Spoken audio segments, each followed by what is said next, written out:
Hello दोस्त, नमस्ते, प्रणाम। मैं हूँ आपकी वंदना और ये हैं अन्नू पटेल जी। इनके चैनल का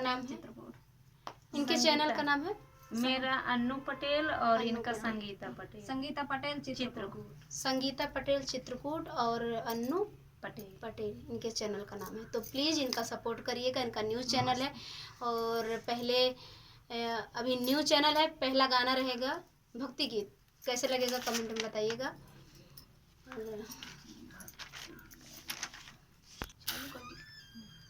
निबिया का पेड़ बड़ा भारी, अरे जहाँ बैठी भवानी। निबिया के पेड़ बड़ा भारी, जहाँ बैठे मैया हमारी।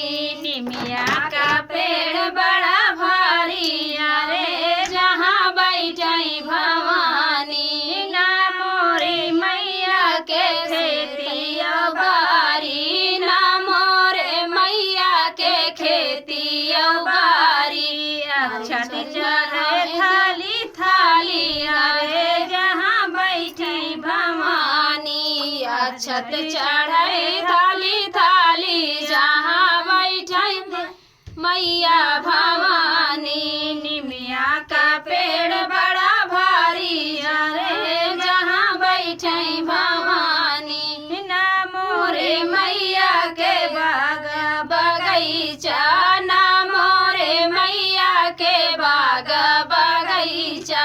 फुलवा चढ़े थाली थाली, अरे जहाँ बैठे भवानी। फुलवा चढ़े थाली थाली, अरे जहाँ बैठे भवानी। निमिया का पेड़ बड़ा भारी, अरे जहाँ बैठे भवानी। ना मोरे मैया के लड़काया बच्चा, ना मोरे मैया के लड़काया बच्चा।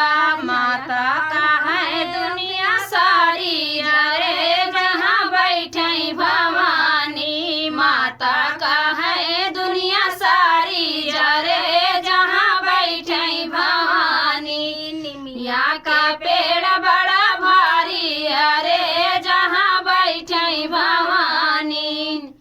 तो गीत कैसा लगा कमेंट में ज़रूर बताइएगा। बहुत ही प्यारा भक्ति देवी जी का गीत था। तो प्लीज़ इस चैनल को सपोर्ट करिएगा, इस चैनल को आगे बढ़ाइएगा।